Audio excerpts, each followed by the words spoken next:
Whenever you're ready, we can begin.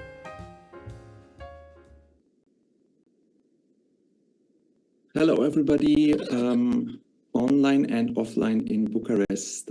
Thank you so much for joining us here at Location Matter, Stories from the Black Sea, in the frame of the Black Sea Lit project by the Goethe-Institut and the Goethe Center Yerevan. My name is Jan-Tage Kühling. I'm the director of the Goethe Center in Yerevan, Armenia. The Black Sea Lit project is a 2-year project running in 2023 and 2024. It connects 10 outstanding authors from 5 countries around the Black Sea region. With this project, we not only want to bring attention to the smaller literatures around the Black Sea, but also question paradigms around the notion of East and West. And for us, it's important to look at the Black Sea region as one that is and always was a space of transition, of a cultural and also literary dialogue. In 2023, our project was curated by German-Georgian writer and director Nino Haratishvili and had stops in Georgia, in Romania, and in Berlin. And we're very happy that in 2024, Laura Zwiertnia joined our project as a curator. She's an award-winning German author and journalist. And her first novel, Auf der Straße heißen wir anders, or We Have a Different Name on the Street, retraces a family history throughout 4 generations between Bremen in northern Germany, Istanbul and Yerevan. And for us, that is a very good fit for this position. Further stops of our project in this year will include the Odesa Lit Festival in Sweden and a final residency in summer at what we call our Armenian Sea, that is Lake Sevan. And of course, we would be very happy if you would like to follow our project. Today, at the Odesa Lit Festival at Bucharest, I'm very glad to not only have 3 amazing authors with me, and that is Lavinia Branişte from Romania, Anush Kocharyan from Armenia, and Archil Kikodze from Georgia. Unfortunately, Halyna Kruk could not make it today. But with me is also Arevik Ashkharoyan. She's the director of the Ari Literature Foundation and Edge Publishing House here in Yerevan, and she will be moderating this event. Arevik was very instrumental, not only in establishing our project in the last year, but since years is promoting Armenian literature worldwide and also bringing world literature to Armenia. And I think that's a very amazing job she's doing. Before I will give the floor to Arevik and the authors, let me just tell you that for us it is so important and really a great honor for our project to be at the Odesa Literature Festival. I would like to extend my thanks to the organizers, especially to Uli Schreiber. And of course, I am very much excited to meeting you all next year in person at Odesa. So that being said, dear Arevik, dear Anush, dear Archil, dear Lavinia, I wish you a nice discussion and have fun. Thank you very much, Jan. Thank you for the introduction and the details about the project. We do look forward to meet all the writers in Armenia this year. It is indeed an honor to moderate this panel with participation of writers from Black Sea Literature Project from Armenia, Georgia, and Romania. So I am Arevik Ashkharoyan, founding director of our Literature Foundation, a partner for this project in Armenia. So does the location matter, or what are the matters of location? These are some of the questions that we will be discussing today with our speakers. The Black Sea Project, as Jan has already mentioned, gathers in one platform writers from countries of the Black Sea region, which includes countries with no direct access to Black Sea, just like Armenia. does this matter? Does location matter at all? And what locations are we talking about? Physical, metaphorical, historical, or literary in our case? Locations of the past or the present, or maybe of the future? The borders have been changing so fast in the past century that they seem not to matter anymore, or they obviously have more importance than ever before in the history. Given this opportunity to be a part of a festival online together with 4 different country representatives at a Ukrainian festival happening in Romania, I mean, isn't it amazing? So now let me first introduce our speakers who have a lot to tell about location matters here today. So Anush Kocharyan, a poet, writer, journalist from Armenia. Since 2014, she has been writing for Inknagir literary magazine and Hetk periodical, where apart from her articles and interviews, she has also published her poetry, essays, book reviews. She worked as a lecturer at Yerevan State Institute of Theatre and Cinematography and Yerevan State University. She is the general manager of Hover State Chamber Choir, general manager of Zahsara Documental Musical and Cultural Project. In 2014, her play was awarded by Eurodrum project of Maison d'Europe organization. Anush's first poetry collection called Wild Grass was published in 2022, and she is currently working on her first novel. Welcome, Anush. Next is Archil Kikodze from Georgia. Archil is a writer, actor, wildlife guide, photographer, and bird watcher. Archil stands out as one of the major names of contemporary Georgian literature nowadays. He graduated from Tbilisi State University, Department of Oriental Studies. Later, he mastered the profession of cameraman and scriptwriter at Tbilisi State Institute of Theatre and Cinema. Kikodze started writing in the late 90s, and for almost 20 years, he was actively working on short stories and guidebooks. His first novel, The Southern Elephant, was published in 2016 and was followed by an immense public success and recognition. Now also let's welcome Lavinia Branişte from Romania. She is a poet and fiction writer. Her first book was published in 2006, and it was a collection of poems, Stories with Me. It was followed by a collection of short stories, 5 Minutes a Day and Escapat. Her first novel, Interior Zero, was translated into German and Polish. It was also adapted for the stage in Romania and Germany. Lavinia also writes children's literature. From the series with the piglet Rostogol, illustrated by Andrei Mechesano, 4 volumes appeared at Arthur Publishing House. Many of her books were translated into several languages.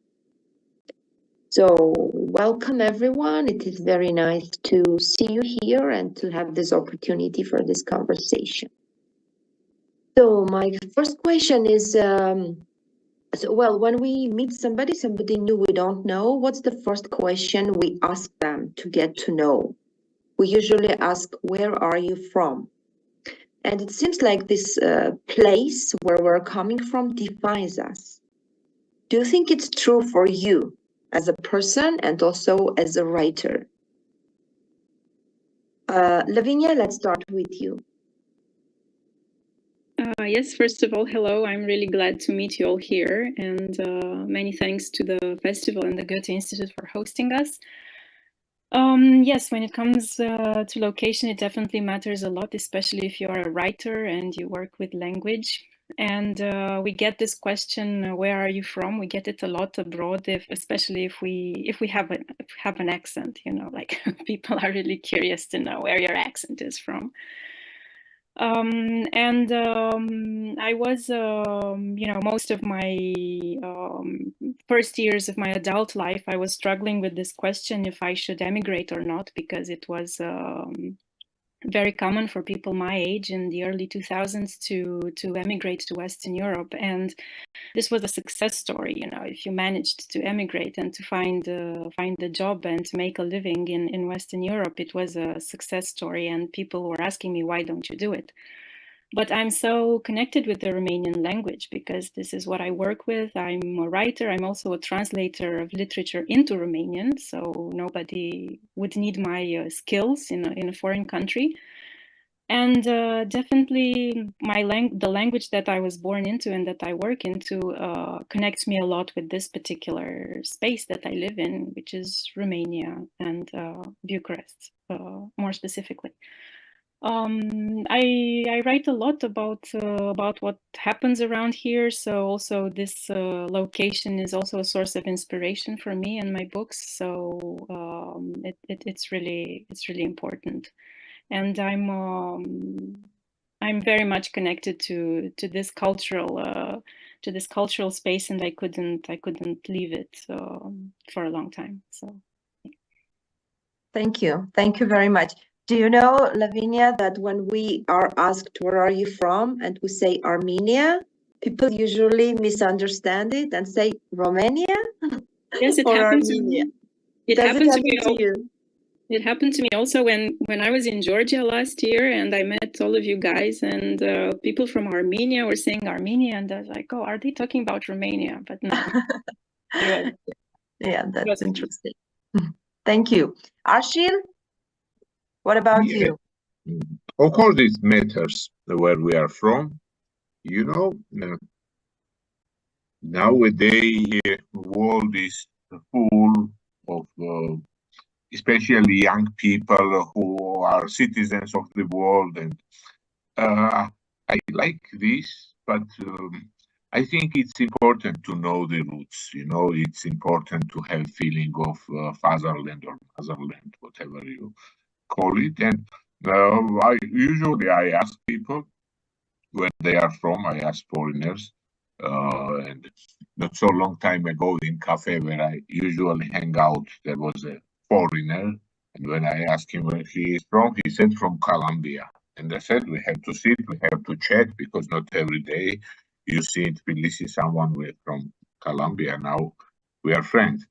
For me personally, the biggest misunderstanding always was Georgia as American state. You know, everyone thought from Georgia, you have to say country of Georgia, and if still they don't know where it is, it's a bit boring, because we exist already 30 years as an independent state, you know, and I think it's time to know where it is. And time after time we are in news also, not always with positive news, you know, but we are in news, so curious people should know. And I think, yes, it again, small language, small culture, quite ancient culture, you know, and language is one of the link which determines us to be a Georgian, which is important for me, which is perfect instrument for me. I cannot imagine myself ever writing or thinking on other language, and language connects me with this land. Dialects connects me with this land. I love to research, to go deeper in Georgian dialects, to find some ancient forms there, because dialects are more richer than literature, our literature language. And yes, it's still my country. It's always, then you have such a big belonging, it's always on the edge of hating and loving, you know, then you know country or society very deep. But I'm from here. That's my answer. Thank you very much. Anush, what about you? Thank you, Arevik, and hi everyone. I'm happy to join this panel discussion and really honored to be part of the Odesa International Literary Festival in Bucharest. However, we try to manifest that geography is not a destiny, but it's obvious that it's something, let's say, close to the destiny.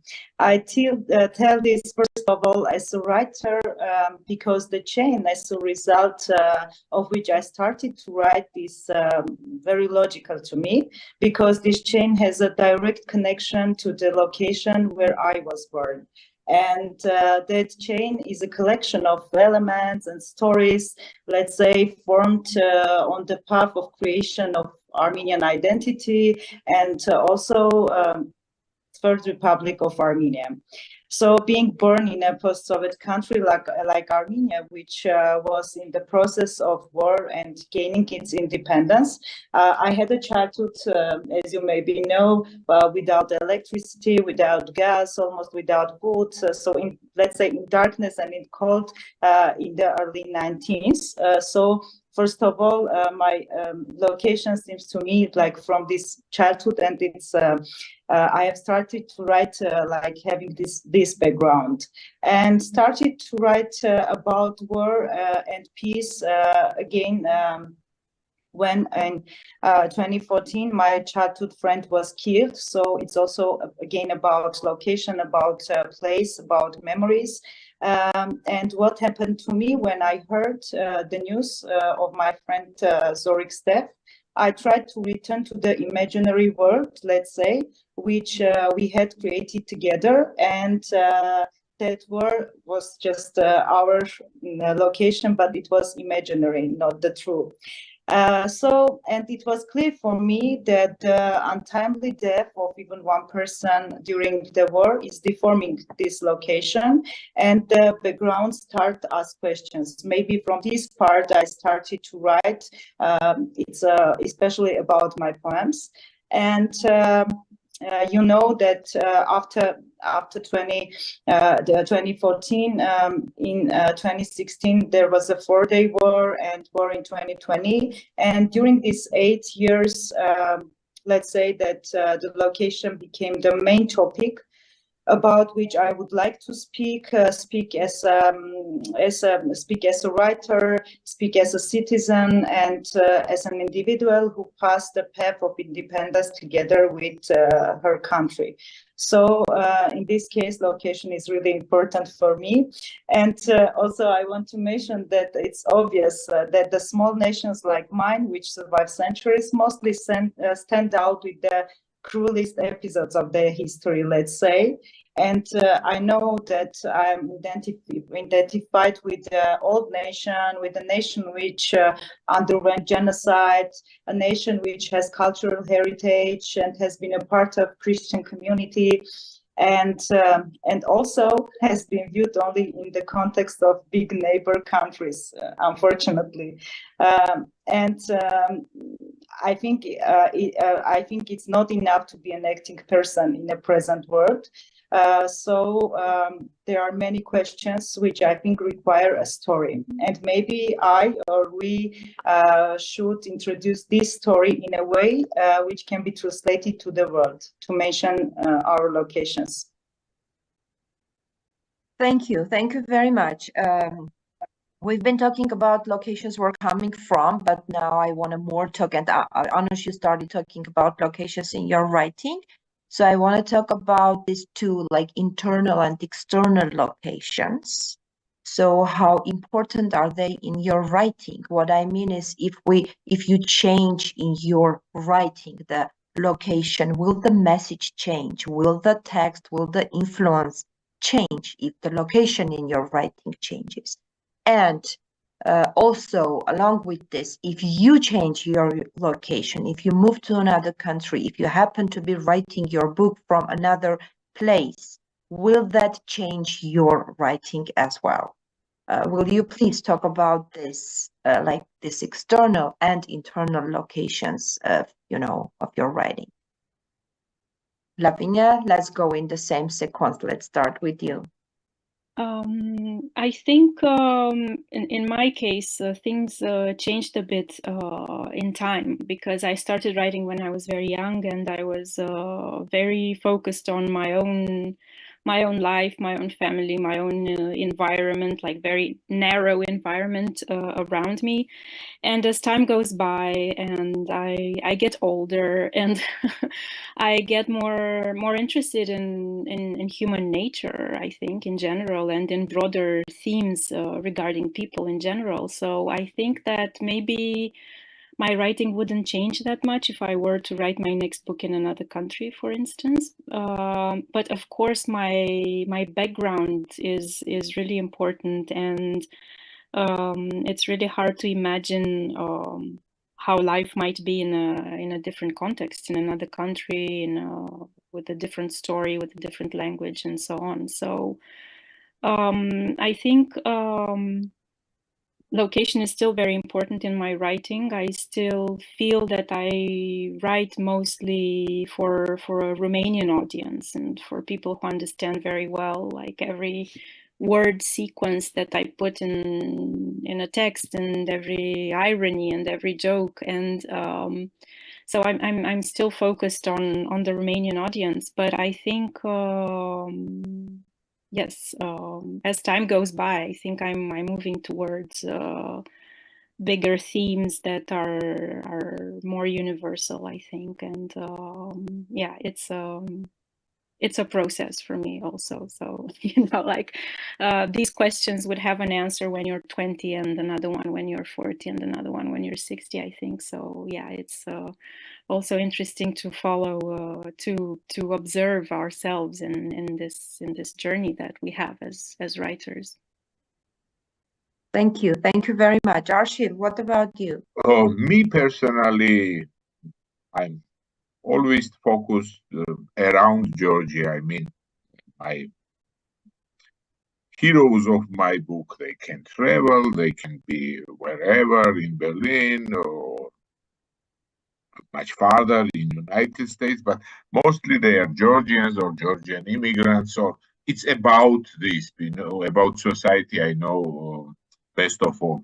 I never lived abroad. I mean, I have been maybe longest for 5 weeks, and I have no this experience of living abroad.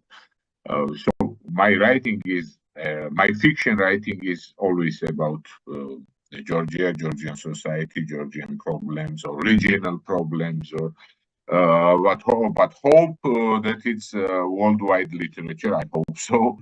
The quality, but also I start writing non-fiction books. I call them diaries, and I wrote already 3 books about Norway, Mexico, and India.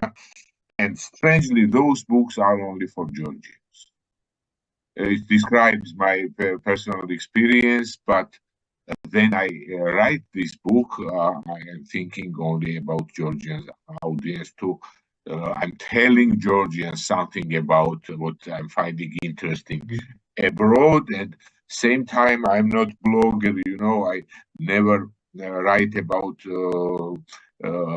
I'm not fast enough to react in some political things. I need style. I need quietness, and the bloggers are always faster. So in these books, which I'm writing, my diaries about foreign countries. I start to talk about politics there. I start to talk more about. I start to talk about things I could not put in the novels and short stories because they have their own dramaturgy, and you cannot put. And I found myself very convenient to do it in this format of diaries, and people like it. But for writing, I love to go abroad and to write about Georgia from there, from the distance. Ideally it will be somewhere in residences because far from routine, and from the distance it's also easy to recognize what is the main thing, what is not so important. So I think that traveling, going outside, it's something very important for writer, also to meet colleagues abroad, the conversations like we have, these networks, I think it's important like fresh air for everyone who is doing literature. I think that's my answer. Thank you very much. You said a very interesting thing about distancing yourself when writing. So you physically change your location, but the internal location of the story remains the same, slightly from a different point of view. It's really interesting.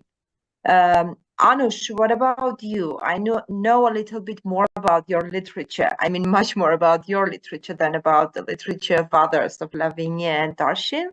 So it would be really interesting to see how do you see your writing, because I'm going to comment also about this thing of small languages, small literatures. And some people say you should never use this small literature thing. And as for Lavinia, you should never think that you are writing for internal reader, because there is not such thing as like internal reader. And your writing, even if it's for a very internal reader, can be interesting worldwide because it's a perspective. It's not for a reader, but it's a perspective from coming inside. So, Anush, what do you think if the location in your writings change? Will it make a difference? I don't think that changing my location, I can change the topic. Yes, I agree with Archil that distance is very important to focus on your topic again and again. And I think if you leave the location, your storytelling style or methods may change, but not the topic which you lived with until you left it. And to put it simply, you will always take your location, or let's say, I will always take my location with me.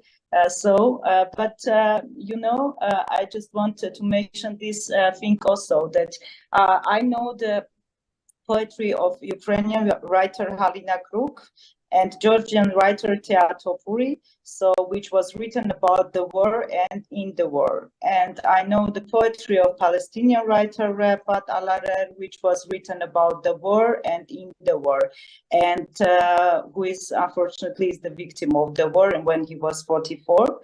And we are all from different countries. We all have different locations. We all have different mother tongues, and all we have different backgrounds.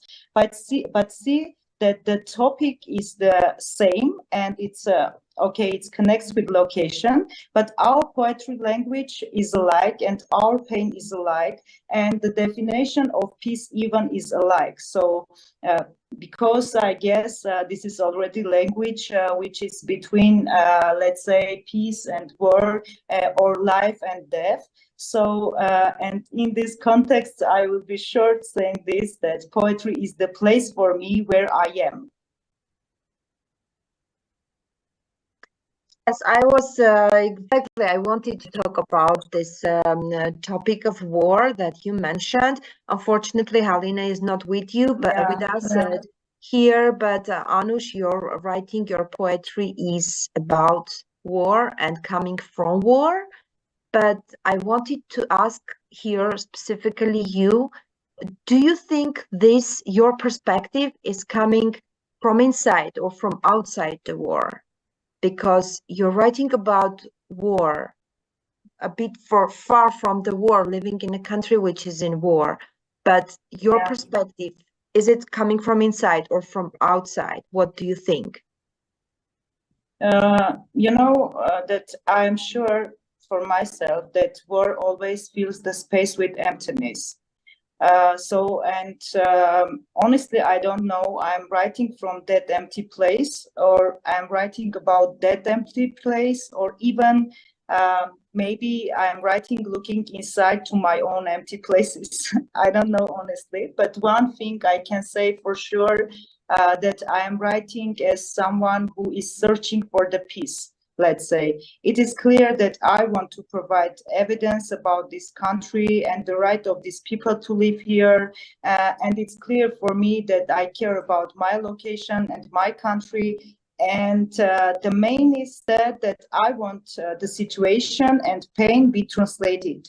I am determined to create resistance in all the possible places where poetry can cover or let's say disrupt the mainstream media narrative.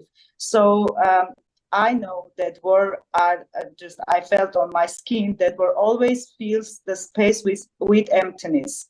So maybe I am writing from that empty place, or maybe I am writing about the empty place, or even want to put something on it, in it. Yes.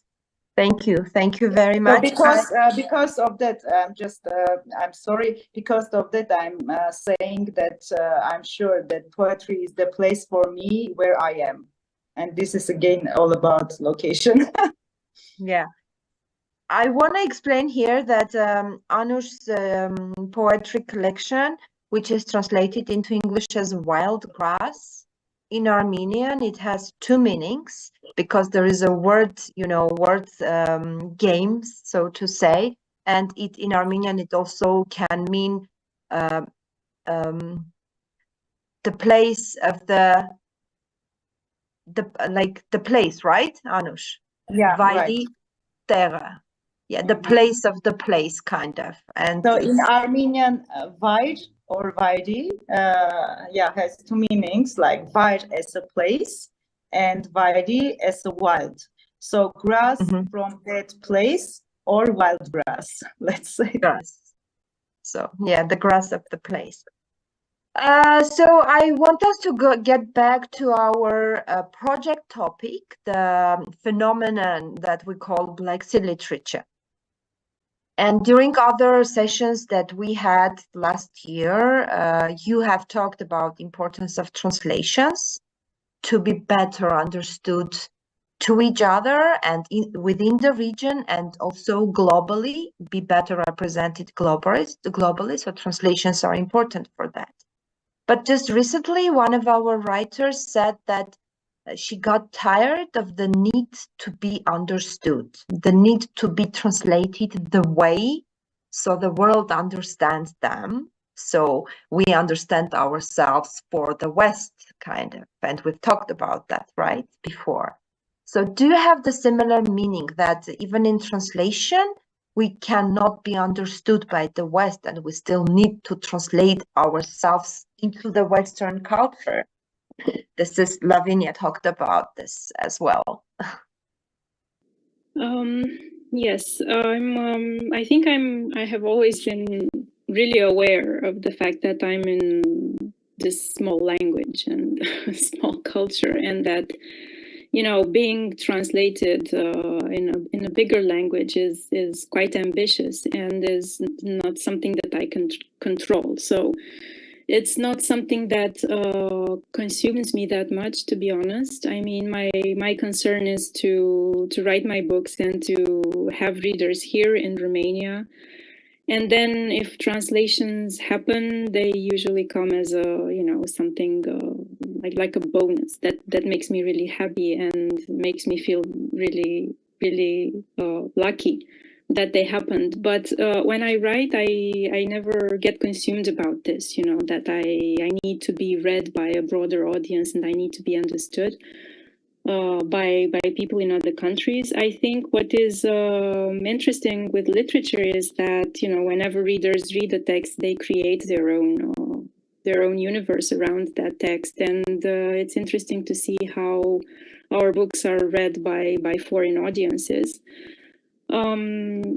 I think here in Romania, we still have a lot of problems with, getting readers from inside the country to read more. So there's a lot of space here for Romanian writers and publishers to reach Romanian audiences, because we don't have that many bookstores, we don't have that many public libraries. They are shutting down instead of opening new libraries, especially in places, where people don't have access to books that easily. Books are really expensive now. We cannot afford to buy them. So public libraries are really important. And instead of opening new libraries, the authorities are closing them. So I think there's a lot of space here in Romania for progress in terms of reaching our homeland audiences, to say it like this. And there's a lot of work to do for us writers and for publishers and for educators and for people working in arts and culture and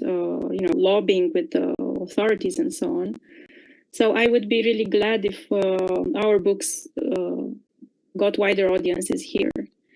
When it comes to translations, well, it's always a lucky incident, like a foreign translator discovering your book and then getting so enthusiastic about it that they go through all the trouble to find a publisher and then apply for funding and do all that. And when it finally happens, you feel really lucky and privileged. So I always take it as a bonus. Then being understood, I don't know. It's so complicated being understood in life in general, right? As a human being, it's so difficult to find someone else to understand you. So I think it's pretty ambitious, and I think when talking about writing from inside the war or from such a big conflict, I think it also depends if the writers have a really important message to say to the world. Then I can understand that they want to be translated and heard. I can understand that. But for writers not writing from inside the conflict, writing about, I don't know, less urgent themes, I think, it depends on how much they want to let the world know. So, but for me personally, it's not something that preoccupies me that much in being translated, because it's so random and it's so complicated, and it does not depend on you as a writer, actually. So, yes, I'm always happy and lucky if it happens, but if not, I'm just focused on my writing and on my audience here. I think it's a lucky thing also not to have an urgent message to pass over, in a way, if we compare to the situations in Armenia, in Ukraine, in Georgia as well, right? But yeah, Archil, what about you? Oh, you have been translated to many languages, and I think eight languages I have been translated. But only with two translations, I had the luck to have a good translator. Really good translator. One is Armenian, another is Polish. And that's a very important topic because I really believe that better not to be translated at all than badly translated. So it's. I don't say that others were bad, but with those two translators, I was really happy. We are talking about translating for Western culture, so-called Western culture. I think for me it's matter of audience, human being is human being, but when you are translated in English language, you just get bigger access to much bigger audience, and I had also, then I finished my second novel. I had feeling that I reached some literature level. I had feeling, first novel is always maybe because there are some writers. One novel, there are some film directors of one film, and then I wrote the second one. I believed in myself, and I decided that I have my own voice, and I reached some level, and then the world didn't change. It was not translated to big languages, and it was not frustration at all, but it was some disappointment. But I can really live with this. But for me, yes, to access what means to be translated. It means to access more and more people. It's all about, I think, all our life we are looking for other human beings. It can be friends, it can be love, and if you are open for the world, you want that. You want your voice to be heard if you find yourself interesting. But yes, we have this problem, but I can live peacefully with this problem. But then I hear that someone from a small language, like this Bulgarian author, he became world famous. I'm really glad for him. I'm more glad that yes, he's like us. He's strong, and so he reached some level. Yes, you're talking about Georgi Gaspazilev. Yes, and exactly. And Exactly. do you think that what I mean by being translated for the West is translating the culture, the context?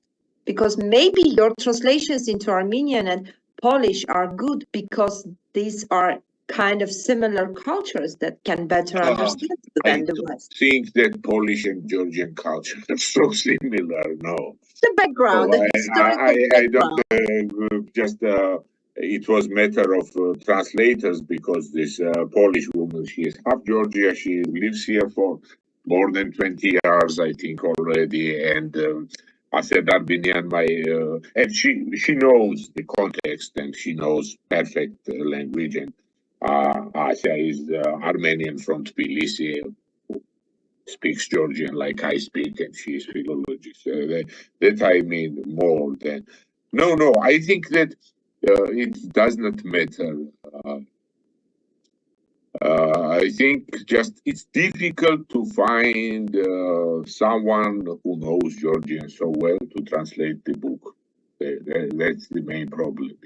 Yeah, we have There are some people around the world who do speak and can read in Georgia, but how good translators they are. Translators should be someone with potential of writer. I believe that because you are creating something new, you are writing a new book. Yes, you are translating, but you are creating a new book. Not everyone can do it. That's true. That's true. Anush, what about the importance for you? Because you've been translated into a couple of languages, a couple of pieces, right? Yeah, after listening to Archil, I just want to say that the life is very short for translation. But to be serious, I just want to quote Umberto Eco that he said that suggests that translation is a negotiation not just between words but between cultures. So it's a little bit larger than we can think. And if I'm right, you are talking about how to be translatable or understandable ourselves into Western culture, right? Not only about translator or translations. But still the life is very short for translation because it's not easy for small countries, small nations and small languages to be translated. But on the other hand, we seem to have been born untranslated. So we have to do our best to be translated. And in this context, whether we want it or not, whether we get angry or not, the translation itself, let's say it's the bridge which connects us. So connect countries and cultures and people, and the translation itself can reduce the artificial barriers which stand between our culture and make us apart, even make us unhappy. Archil Jan. So translation, to put it short, it's for me like something not only cultural but also diplomatic language, which shifts your place from just being on the map into minds, communication, various relationships, which this world involves. So translation for me is very important because it's not easy to translate even word variety, which means also which has two meanings, place and wild. How it can be not important for me if our words even have some meanings that I couldn't find or can't find in other languages. Yeah, thank you very much. I want to open up for questions from the audience because you can write your questions in our chat, those participants who are following us online via Zoom, or from the audience, you can also have your questions and we will read them here for you, for the writers to answer. And meanwhile, we're waiting if there are questions. I have one more question to our participants. This is something all of you have talked about. It's about the language. It's about being, first of all, read by your own people in your own countries, and about this new language, the contemporary language for the new readers? Do you ever think about this? Because just an example, Armenian language is very complicated, and literature, Armenian classical literature, has a very different language. It's a highbrow classical literary language nobody anymore speaks. And the role of contemporary literature is to create this new literary language, which is closer to the contemporary spoken language. You know, in our culture, literature is sacred. And it took a long time after the independence for the writers to put down in writing some colloquialisms, some, new words or new ways of communication into the writing. A lot has changed recently, but it's still a problem. Is it a problem for you to write, to find this new language of writing for your local audiences before even we come up to translation? Lavinia. I think not in my case. I think I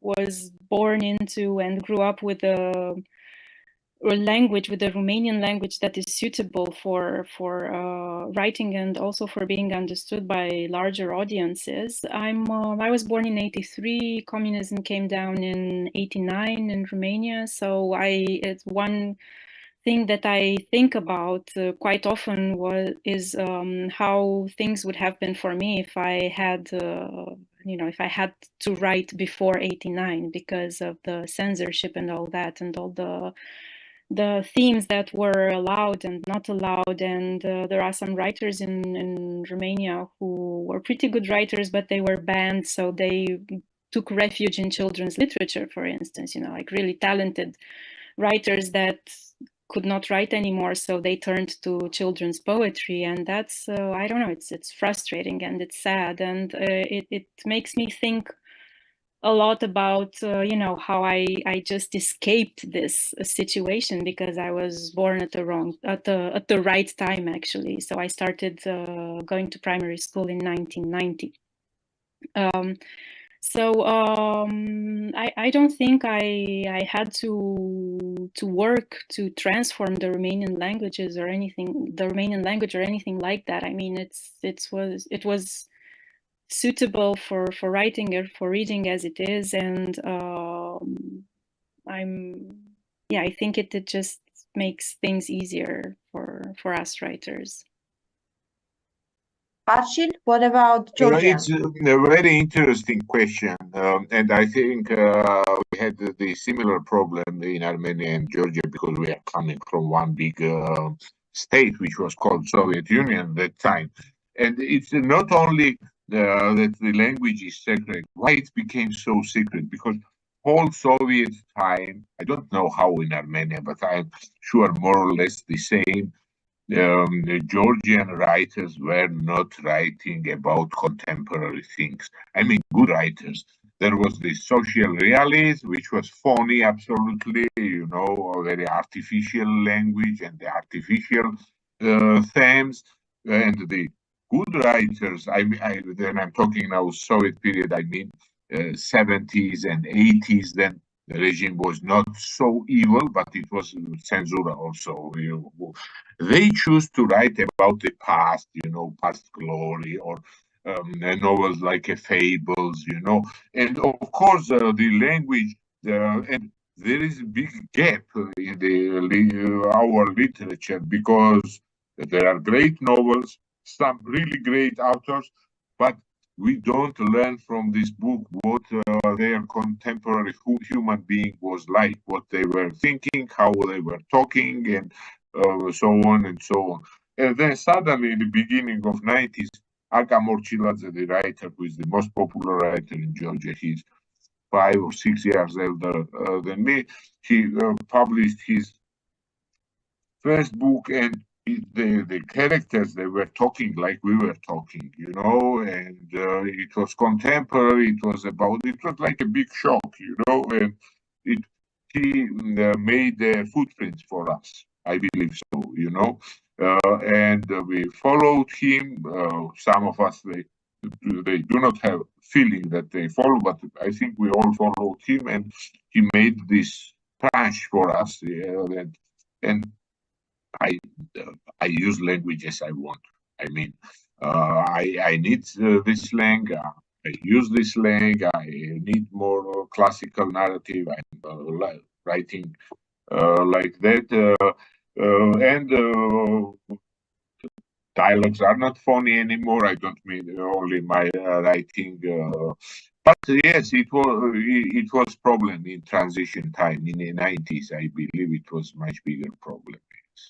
Yes, the same was in Armenia, and as Lavinia said, many writers, because of censorship, escaped to children's literature.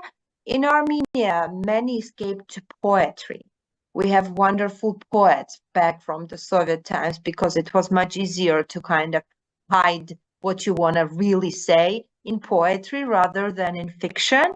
So, and now there are, many researches about the past Soviet Armenian poetry to really understand what they meant and how, resistance is in this poetry, which is. But still, it needs the research, what they mean. Because yes. That was the time. Yeah. Yes. Exactly. Anush, what about you? What do you think? Yeah, I wanted to say exactly the same that you said, because I'm a poet, and in poetry it's a little bit different because you you have a big or huge context that you can keep in short or can transform all these and say, for example, let my body be a place for the missing one, and everybody knows that it's all about war or about your location or about duration of this war. But when I want to I'm working now on a novel, and it's very difficult to find the words, let's say contemporary words, and storytelling method to show all these pain, stories, places, and history as I can do or could do in one sentence in poetry. So yeah, it's really easy for me, especially for me in poetry. But in I'm very sad about novel because it's not easy, really. Yeah, thank you. Now I think we have a question from the audience, and we will wait for Alexandru to post it for you to answer. So I'm online, I can speak. Okay. Yes, hello. I'm Cornelius from German Radio, and I have a very simple question. It might be simple, I don't know. My question is, what defines Black Sea literature? Is there something that you have in common? I mean, it could be history or something like that. That's the first part of the question. And the second part is how, if there's a feeling of belonging together, how did this change after 2 years of war in Ukraine? To whomever who wants. Who wants? Archil, please go ahead. First of all, first part of question, I think now we are looking for these new connections, our history was quite different. For example, when we became part of Russian Empire in the very beginning of 19th century, Russians created something what they call Transcaucasia, Zakavkazia. So this region never existed before, but we could not go further. We could not cross this cross the sea. We could not go south, and somehow we were locked, even culturally, in this region which never existed before, such a meaning. And I think, I think now we are looking, not only the politicians are looking some new connections all the time, but I think culturally we are looking for these connections. And I think after war in Ukraine, it has changed. Now I have more feeling, I feel it much more that we belong to one region and that we belong to, that this is happening just beyond the sea. Before, I think distance between Georgia and Ukraine became much more shorter. Yes, and the feeling that we are neighbors, because we were not neighbors. Georgians, Georgians, they were never sailing in their life, in their history. Sea and the border is same word in Georgia. So that someone is on the other side of sea, we did not have that he is our neighbor. And I think many of us now have this feeling. I don't know how well I answered the question.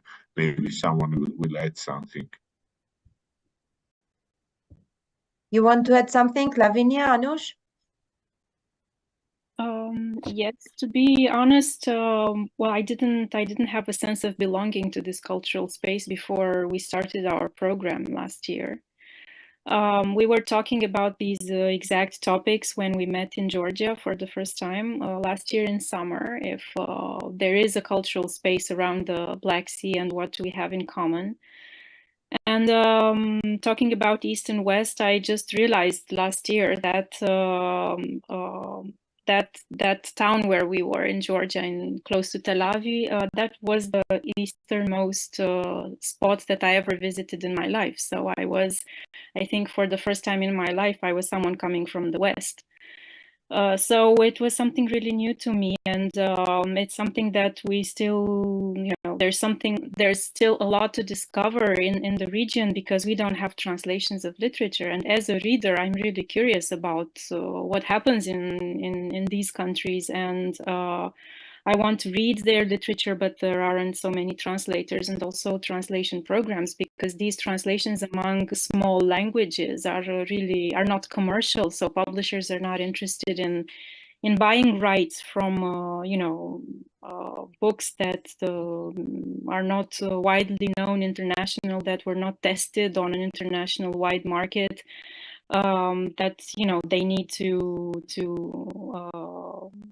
make publicity for, from scratch. So it's really complicated to have these translations without the support of our national institutes that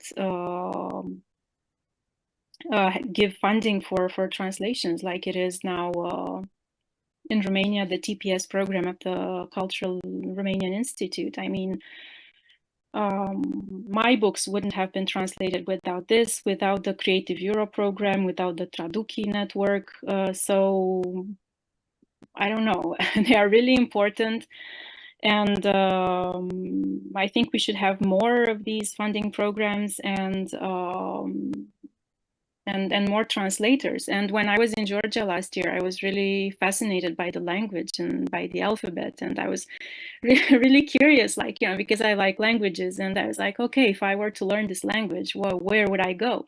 And I started looking online, and there was nowhere to go. I mean, the closest university program to Bucharest is in Vienna. And what chances do you have, like online YouTubers and Duolingo and stuff like that, which is not, I don't know how efficient that is, because I've tried all of them with other languages and they weren't that efficient. So it's complicated, and it has to go, most of the times, it has to go through a bigger language. A book from one small country needs to be successful in a bigger language, so that it be translated into another small language. So yeah, it's funny how Anush said that life is too short for translation. So yeah, it makes the trip of the book gets longer. So yeah, but as a reader, strictly speaking, as a reader, I would be very curious to find out more about what's going on in the literatures of the countries around the Black Sea, definitely. May I make a little precision to my question?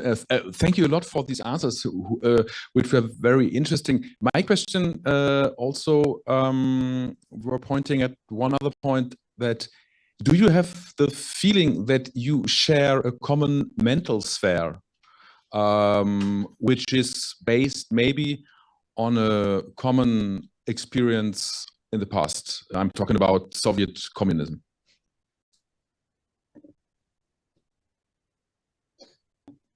Who wants to answer?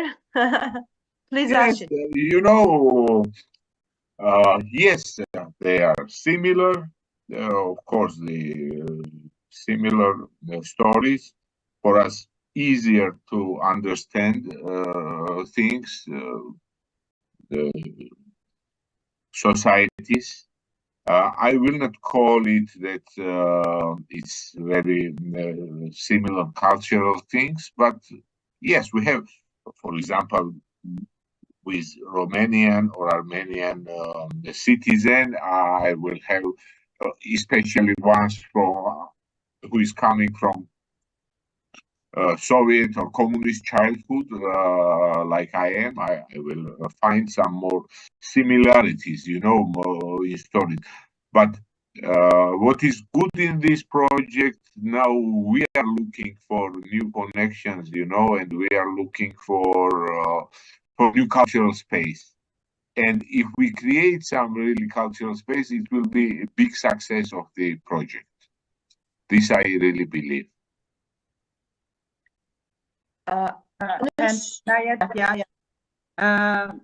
thank you for the question. And if you remember, I said that being born in post-Soviet country like Armenia, which was in the process of war and gaining its independence, I had a childhood without light, without gas, and etc.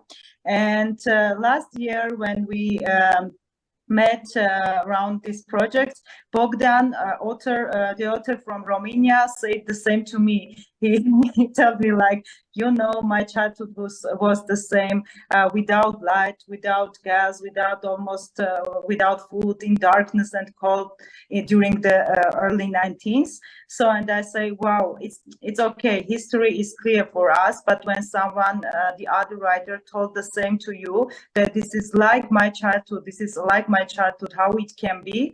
And after when I read poetry of Halyna Kruk, we stayed together there in Romania. I say, oh my God, how it can be so alike. So the pain is alike, and the definition of the piece is alike. And because the language this language between in war and peace and life and death and connections are coming from a background that we have. And yes, it can be, we can maybe find some new, let's say, cultural place that Archil already mentioned, which will be great. Because now when we say Black Sea literature place, we say just it's physically, for me, it's physically not understandable because my country has no connection to the sea. But when I'm with authors, with Archil, with Halyna, with Lavinia, I understand, and I feel that we have to find, or we should find, the new place, the new cultural place, and it will be great. We are doing our best to do that. Thank you very much. Are there any more questions? I believe no. Yes, yes. Yes, please. Well, for me, it's very impressive to learn that you also are in the process of getting to know each other better, and that there had been a long period where you didn't know so much about each other, even though you share so much of background in a way. And I just thought of maybe do you know Maria Stepanova? Have you ever heard of her? And I think she for a long time did this magazine Koltaru, which was in Russian language actually. And actually, it's a very strange thing to realize that actually the Russian language could be your lingua franca, because you all, especially the older ones of you, have had to learn it in earlier times.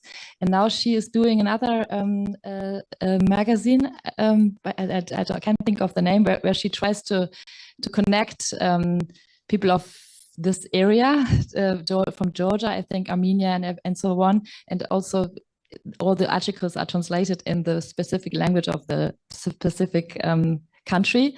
And so this is for me a very interesting project, and I just would like to ask whether you know it, and whether, yes, you also think about these kind of possibilities to connect further on, and to, yes, to strengthen your, yes, your, how you find each other in in the future.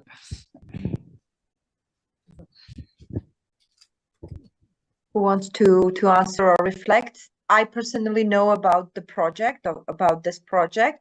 There is an Armenian partner who is dealing with it, and some Armenian writers have been translated into all these languages that are gathered on this platform by Maria Stepanova. I know about this project. Just a short reflection that, yes, this kind of projects help us connect, because the Black Sea region idea or Black Sea literature idea came up at some point by Goethe-Institut, by the organizers. I do believe this project was created to do exactly what we're talking about, to connect the people, to make them better understand each other. At least one thing that all our countries definitely share is what Lavinia was talking about. We all have the same problem. First of all, finding the readers inside the country, and then having translations to also understand each other. Maybe Armenia and Romania, or Armenia and Ukraine are far from each other, but Armenia and Georgia are very close, and you can drive in 3 hours from the capital of Armenia to the capital of Georgia, right? But the translations are not enough. And we have never thought ourselves as a part of some region after Soviet Union, right? Because it was such a treasure to become an independent country. Then we never thought about becoming a part of another ideological thing until just recently. Do you agree, Archil? Yes, I do. Unfortunately, I don't know this woman in the magazine she was doing this, but I can add about Russian languages, lingua franca.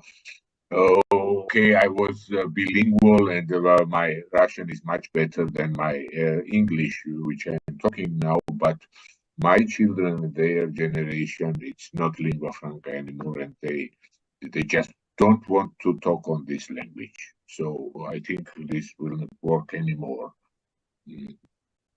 And it's impossible with Ukraine already. You can say it's good or bad, but it's impossible. None of Ukrainian intellectual will talk with you. That's how it is. Okay. This reminds me of a little thing that happened when we were last year in Tbilisi. I was on the street with Ina, and we didn't have Ina from Bulgaria, and we didn't have internet, we didn't have GPS, and we got lost, and it's really easy to get lost on the small streets in the city center. And she knows Russian, and she was trying to get directions from people on the street in Russian, and nobody wanted to answer. And she was like, now when we need it so much, why don't they want to speak Russian? So yeah, she noticed something there. And one more thing that I wanted to say regarding such programs of connecting these so-called small languages. I was until last year in a European project called SILA, it's Connecting Emergent Literary Artists in Europe, and it was through the Cultura program of the European Union, and the aim of the project is to connect small languages in the European Union. There were about 7 or 8 countries when I was in it. Now I saw that Ukraine also joined. So I think there's a feeling that smaller cultures and smaller languages need to be connected, because we are on the book market, at least we are so dominated by translations from big languages and from English mostly, that smaller languages or smaller countries became aware that there is this need of connecting their cultures and their literatures. So yeah, I would like to see more of that, more of these efforts to help neighbors know one another. After all, I mean, there's so little we know from Bulgaria, for instance, and they're just across the Danube. So yeah, but if you just leave it all to the free market, to the free book market, and if you just leave it all to the publishers, who are, after all, some businesses, big or small, who want to make profits, then you'll never get there. So I think institutions should be more involved, and also the personal efforts of authors and translators matter a lot. Thank you, Anush. Do you have any reflection, or can we go ahead?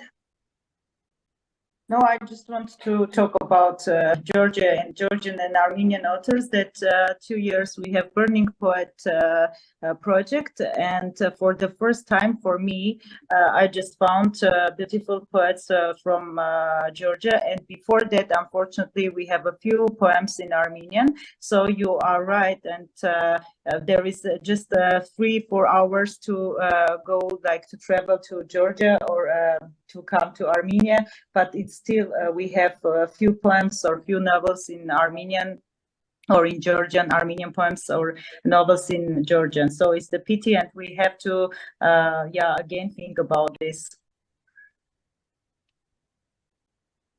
Thank you very much. If there are no more questions, then let us close up this panel discussion. Thank you everyone for coming.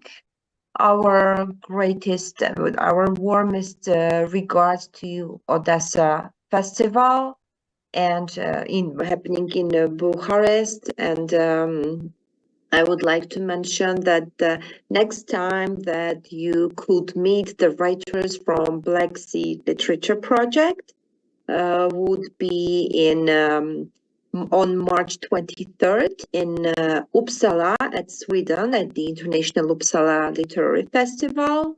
So a group of people from this project will be taking part there. Another occasion to show that locations do not matter and literature can travel so easily, especially in our days, whether it's online or offline. Thank you once again. Good luck to the festival, and see you all around somewhere, someplace in literature, in reading, or in writing. Thank you. Thank you. Thank you.